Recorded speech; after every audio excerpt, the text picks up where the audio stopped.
Hello, beautiful souls. Let's see. Okay, so today I am going to do the video to answer a couple of people that have asked for the baptism and what it is and some of the things that maybe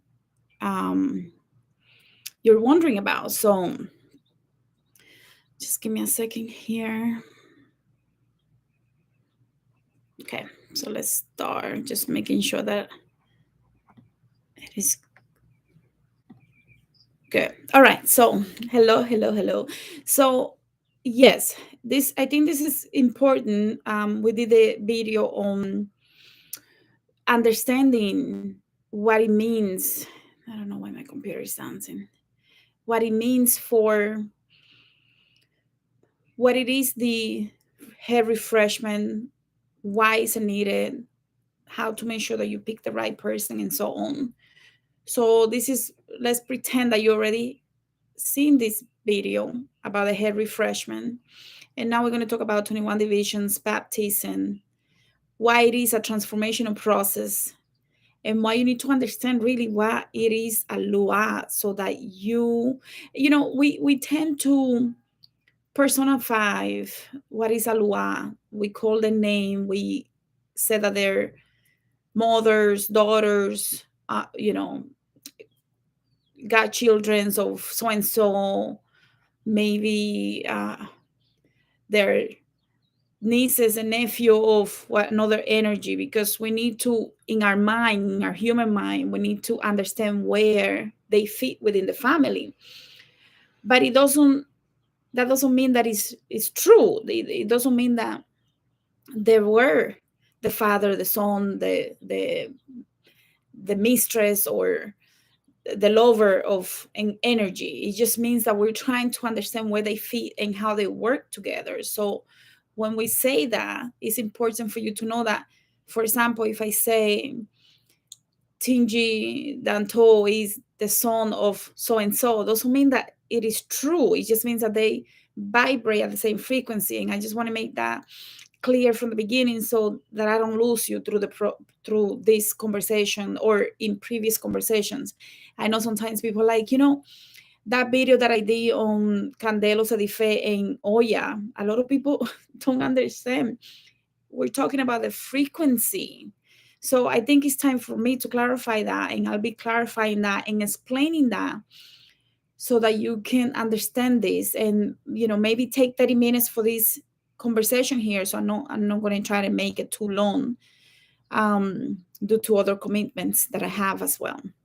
So initiation in 21 divisions, it truly is for anyone who wants to learn about 21 divisions and follow a doctrine about a sacred spiritual ancestral practice that has been given to us by our ancestors. So it's an ancestral spiritual practice.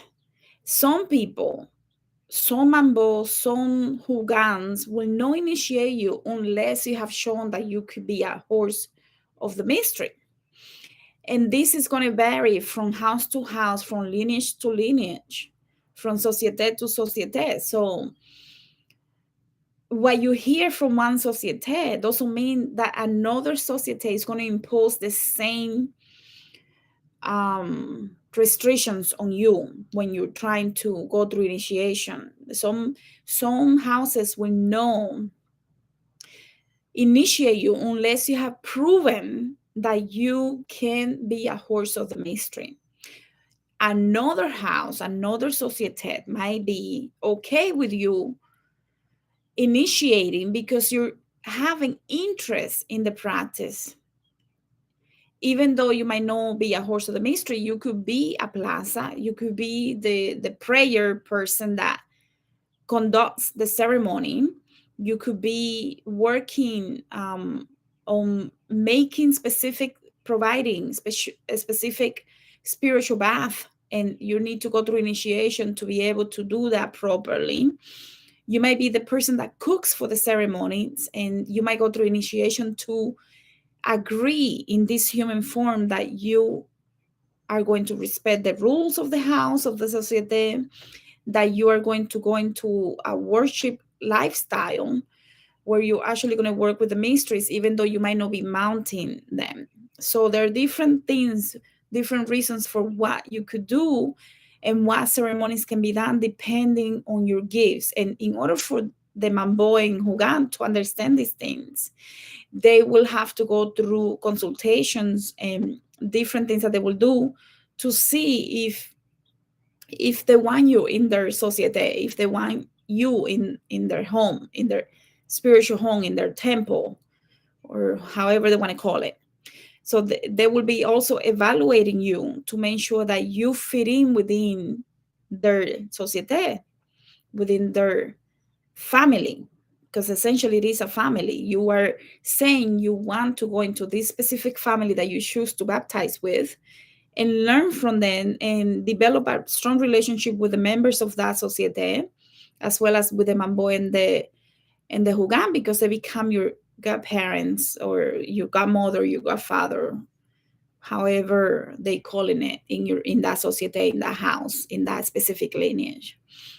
So you see that it's almost like entering into a relationship with these people in this human reality, but also the initiation is for you to develop your gifts, your natural born gifts. Now, this is where it can be very controversial because a lot of people in 21 divisions believe that in order for you to be initiated, you have to be a horse of the mystery, and therefore you have to show that you can mount, that you could be mounted by one of these loases. In my case, I don't necessarily believe that that has to be the only way, and I believe that we all have different gifts and abilities. So you're gonna have to choose where you stand on this, but you do have to make sure that you pick someone that you trust, because they initiate the ceremonies, the head refreshment are like the first steps, and you can go through several head refreshments before you get to the baptism. And some people, some lineages will do this to make sure that they are choosing to work with you and that you match the frequency of that, the vibration of that house, of that lineage. They might not say it like that, but that's essentially what they're saying. That's essentially what they're doing. So the initiations is refreshment, consultation, refreshment, and then eventually you get to the baptizing. And the baptizing is at the beginning of you, or like the big step of you going and saying, I am ready for this journey and I accept this journey. And therefore, you go into this baptism in order for you, your loases, to work with you and develop and help you align and develop your spiritual gifts. So everybody has different gifts that we're born with. And when we go through the baptism, those energies help by aligning so that we can develop our natural born gifts more smoothly, more not easier, because it is a hard journey. You have to go through a process of development, but at least you're not all over the place. So there is a lot of benefits to this if it is done right. So the baptism is like the first major step to become a priestess. And this process is a very long process. Once you go through the baptism, which is like the main initiation, because the refresco, the head refreshments are just basically for you to really get to that point where you decide if you want to go into baptism or not. And some people that are horses of the mysteries had never been initiated, had never gone through anything like this. And you see them working, and which is fine, but they wouldn't be baptizing other people. Normally, you will want to pick someone to baptize you that has been doing this for many, many, many years. You don't want someone that just been doing this for 5 years, 7 years. You want someone ideally that has been doing this, I would say, for 15, 20 plus years, because you have to make sure that they really know what they're doing if you're going to allow them to touch your head. And I have done the videos about the back of the neck chakra, so I'm not going to go into that, but if you understand and you've seen those videos, you know exactly what I'm saying. But if some people say, okay, well, some houses won't initiate you, won't baptize you unless you are a horse, right? Some houses will baptize you even if you're not a horse, because you might have a different gift that is important within their society, such as praying, maybe cooking for the different ceremonies. It might be doing the spiritual bath for the refreshments. It might be something that it is okay for them to have you in the house, or you might be someone that is just looking to learn about this, and they might initiate you, not the same initiation that happens with a horse of the mystery, but a different type of baptism, so that you can go through your process of developing a relationship with the mysteries. But it doesn't mean that you're going to mount the mysteries. So there are different initiations and different baptism depending on your natural born gifts. So it's going to be, it might be different for everyone. And remember, it depends also on the lineage of the Mambo and the Hugan that you pick. So if their lineage says no, we can only baptize those that are horses, then if you're not a horse, they will not baptize you. But what happens in the baptism is that things are done in order for you to start understanding, have better understanding, and be able to develop your natural born gifts that you have, whatever that may be. If you're a horse of the mystery and it is to mount, then you're going to go through a process. The energies, the luases are going to do things. It's almost like aligning your spiritual team so that you can develop your abilities more easily, faster, better. But it all depends on you. Like the the person initiating you, baptizing you, cannot give you anything that you don't already have. Share they cannot share what you don't have. Like if you are supposed to be, if you're not supposed to be a horse of the mystery, they cannot make you a horse of the mystery. They cannot make you mount, because your life path for this life might have nothing to do with mounting. It might be working as another type of healer, whether it is with your hands making herbs, maybe doing things that are just going to be able to heal physical things, but it doesn't require a ceremony for someone that is a horse of the mystery. So there are different things that happen depending on your natural born gifts. So this is important because it's no one size fits all. Like you cannot expect to have the same exact ceremony that somebody else has, because it depends on your gifts. That's what I'm trying to say. So once you go through initiation and you, let's say you go through this purification, and basically it's almost like your DNA codes that are lying inside of you, that are asleep, are now going to be activated. I hope that makes more sense in your mind to understand what happens in a baptism. It's almost like the Lua says, okay, this is now appropriate, and now it is activated. But then you have to work it. You have at home, your responsibility is to study, to contemplate, reflect, meditate, pray. And if you're median, a trans horse of the mystery, then you have to go into training yourself to go into trance, to do things properly, to study. And it doesn't, what you receive from your godfather, godmother, is the initiation plus some coaching, mentoring. But everything else you have to, 98, 95, 97% of the things you have to do at home by yourself. You have to study, contemplate, reflect. They cannot do that for you. You have to study your dreams. You have to understand how to go into your lucid dreaming to pull information. You have to learn how to talk to your misterios, to your luaces. You have to learn things that they're teaching you, and then you have to apply it. And that doesn't happen with your godparents. That happens with you and your misterios. So let me give you an example. Like if you go into initiations and you are starting the process of becoming a horse of the mystery, to have a temple that you eventually will go through the process of initiating other, a lot of time has to happen for that, and a lot of development has to happen for that, because you have to know a lot of things compared to someone that is only going to do one thing. the initiation is different and the process of your development is different.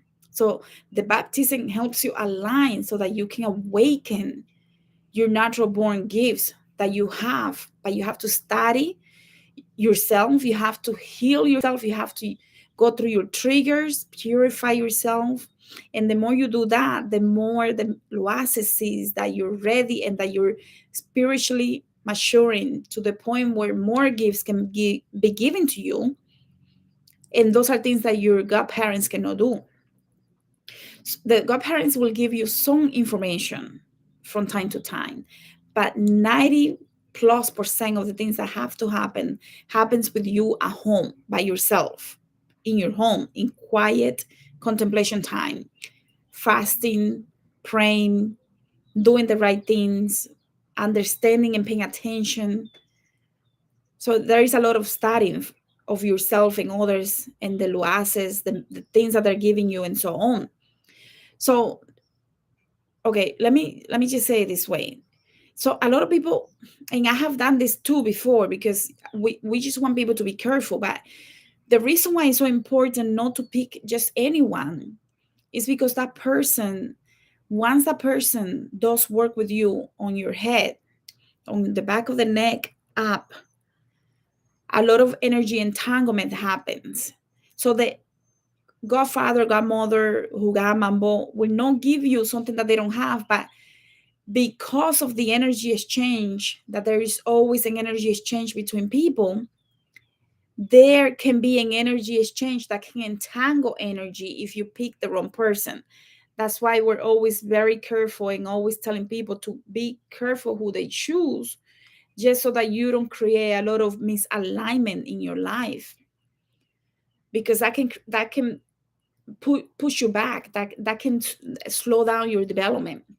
When you go through the baptism, you will also have a lot of um, teachings that they will give you. And the teachings that they will give you a lot of the times is cultural teachings, because they're going to show you how to do things with a handkerchief, how to pick up the water cup, the regional cup, how to do this, how to do um, things that are cultural. And as you know, 21 Division is an ancestral, magical, religious practice that derives from the natives, the Spanish and the Africans. So depending on your lineage, you will have maybe a lot of Catholic influence, maybe a lot of African influence, maybe a lot of native influence, or all of them, right?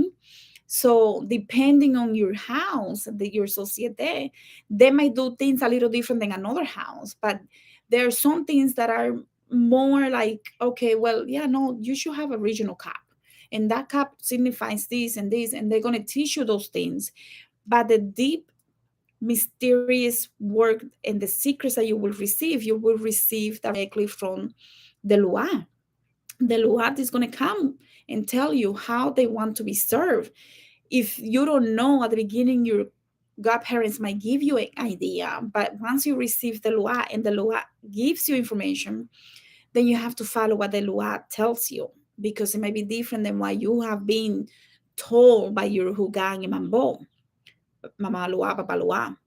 So you got to follow, but at the same time, once the Lua comes and tell you things, then you have to do what the Lua tells you. And that's why you have to develop that very strong relationship. That, I hope that makes sense. Let me know in the comments, please, if that's making sense, because I want to make sure that this is clear. And another thing that I want to clarify is, in some lineages, you will see very little African influence. A lot of people might be practicing very 21 divisions with a very much focus on Catholic influence or native influence, or mostly African. And some houses will have a little bit of all of them as part of their understanding how to work with those different energies. But it depends on what they have been taught by their previous whoever was in charge of the house, whether it was someone that was very much African influence, or maybe the Mysterious will give them a lot of information with the saints instead of the Luans. And I know a lot of people are going to be like, the saints, what are you talking about? But a lot of people receive a lot of information that are very much Catholic based, and then it is your job, if you want to understand what that means for you as it relates to the African, to put that information together. So it's no, you're not going to find a lot of like in Santeria where there are strict guidelines. It's much open, and it is up to each person to interpret what they receive and how to work with those energies. Does that make sense? Like, it's no, you're not going to find a lot of and then people will be gossiping like, oh, that's not right, why are they doing that like that? And they might not understand that it's because it's what they're receiving from their luats in meditation, dreams, or trance. So it's very different from house to house, from region to region. And one thing that I would recommend to you, if you pick someone, once you pick that person, you got to trust that person, because if you go from one person to another doing different consultations, you're going to get very confused, and you will see a very big difference in how they see one thing, and energy, and how they understand it, and how they think that they can do this or that. And then you will be very confused if you jump from, let's say you have your godfather, your Hugan, but then you go to another person and another person, and you listen to another person, you're going to end up being very confused. So you got to be careful with that. And as a matter of fact, I had to turn to people and tell them, no, you have your godparents, you got to go to your godparents, because I don't want to get involved in that type of situation, because it gets very confusing for the person, and it can do more harm than good, than someone that actually contemplates to get their own answers and truly understand, did I pick the right person? And if they decide, okay, well, no, I didn't pick the right person, now I have to move on from that house. And that, that can be a little complicated, so I'm not going to get into that. But another thing that I want to talk to you about today is, a lot of people don't understand, and I started with this, but I want to clarify it even more by helping you understand really what is aloha. What is aloha? Loa. It is a frequency. It's a vibrational frequency from the cosmic law order, from source, right? So, and this creates a lot of confusion for people, because they're like, well, so and so was married to so and so, and then they had this lover, and then they were married to, and they don't understand. We're talking about frequency. So when we understand the frequency, that they represent a vibrational frequency where they resonate and operate from, and from that frequency, they have many energies that are part of that frequency. So it's not that Ursula is married to this person and this, and so, you know what I mean? It is a frequency force where they resonate at, and from that frequency, they can do different things to intervene in our human experience. For example, Ursula Freda has the court of Ursula Freda, where many different metresas, mistress, female luases operate from. And you will see their name, so and so Ursula. So let's say, for example, Marie Ursuli means that Marie belongs to the Ursuli court, to the vibration of Ursuli. That makes sense? I hope that's making sense, because I know a lot of people are going to be like, that's not what I know. But what I'm trying to tell you is, we all resonate at a frequency. We all have a frequency signature. And that signature determines what we can do and cannot do. And the more that we increase our frequency, then we can go into higher dimensional realities and realms. And the same thing happens with the luans. The luans resonate and live at a specific frequency. And therefore, from that frequency, they can intervene in our regular lives, in our development, and they can work with us. So that's why you will see that some luases will come first to welcome you. And then the more that you progress, you will go into working and learning from different energies that are resonating at a different frequency. For example, Dambalawedo, right? He represents that cosmic knowledge of the heavens. He represents that fire and water. But if you break down what is water, which, if we break it down, let's break it down. When we see what Dambala Wedo represents, the cosmic water, the celestial web, the cosmic waters, the celestial web, right? But there is no water without in this. We cannot have life without water in this planet, right? So the water and the fire together represents life. Is that making sense? So when we look at what Dambala represents and another energy represents, and the elements, because the elements are going to tell us at what frequency they resonate and what they can do. So when we think of the different elements for this planet, we can understand what the energy represents, what the Loa represents, the fire, that divine spark within us. Also, that purification, because sometimes it is through fire that we can purify things, just like water, right? But water also represents the divine creation.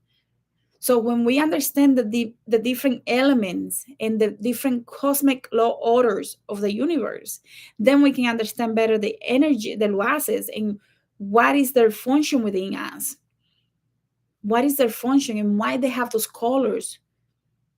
Those colors represent different vibrational forces.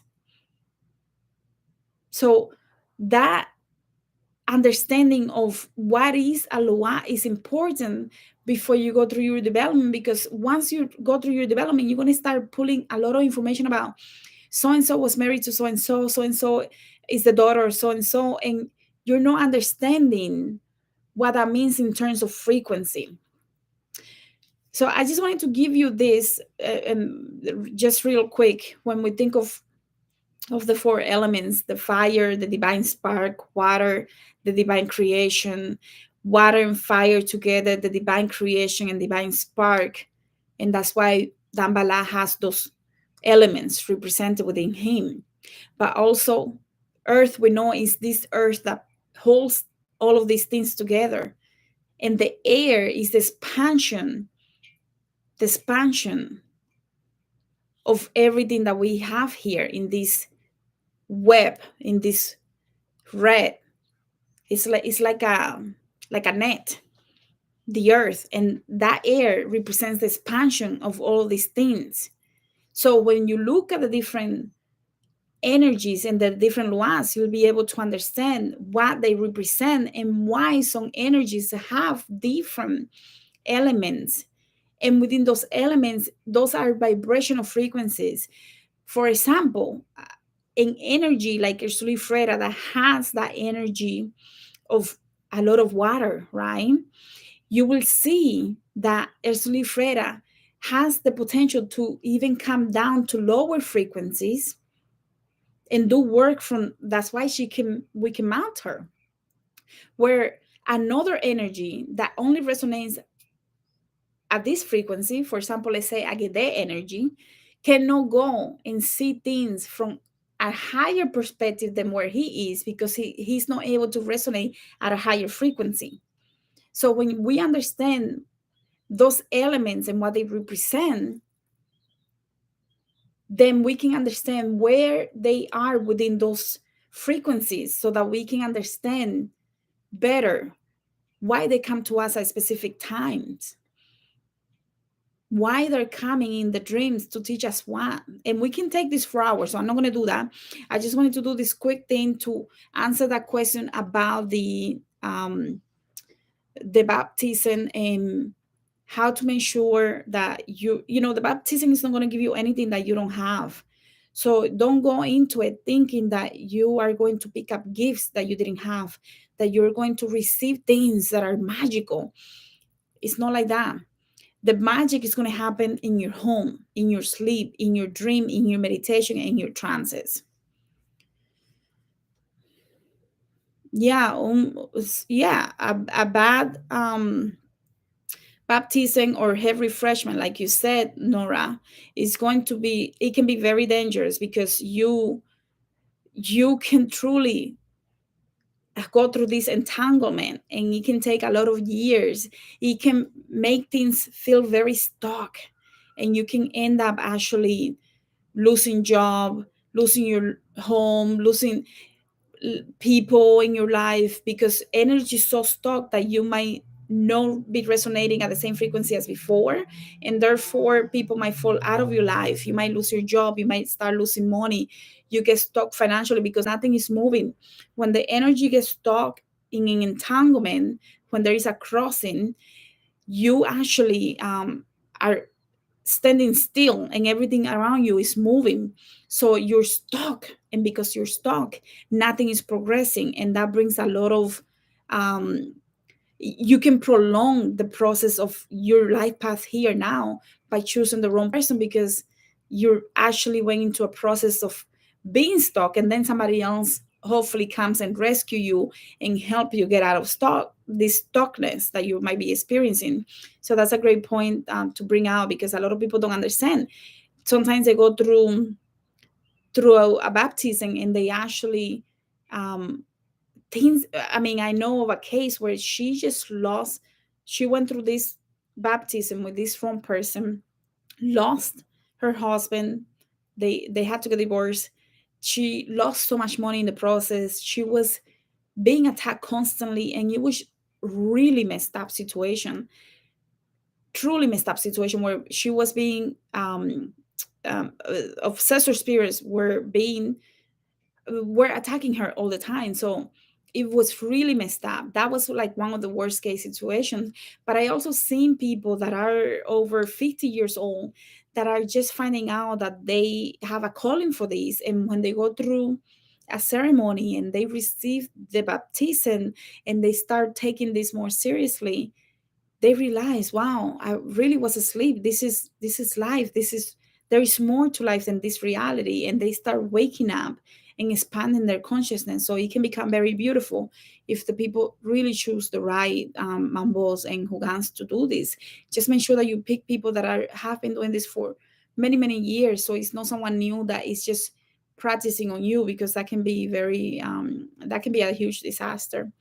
So I'm gonna leave it here. It was a random conversation, but I wanted to answer that. And hopefully helps you understand some things. And if there is something here that you found that needs to be better explained, we can do another conversation on that. Just let me know in the comments. And I'll see you guys on the next one. Thank you so much.